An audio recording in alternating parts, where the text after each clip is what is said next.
How to change your age on TikTok. Hello everybody, welcome back to our channel. In today's video we are going to learn how we can change our age on TikTok.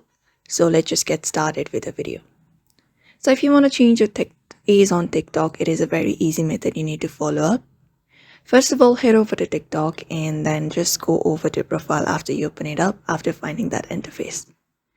And then at the top right corner you'll be finding a menu bar. Just go ahead and tap on it.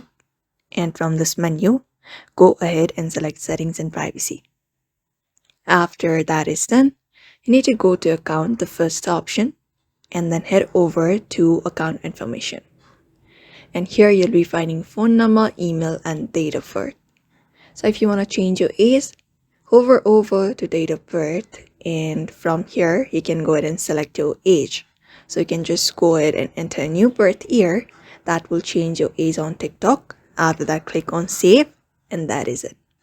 So that is how you change your age on TikTok very easily. So I hope this video was helpful, and thank you for watching this video.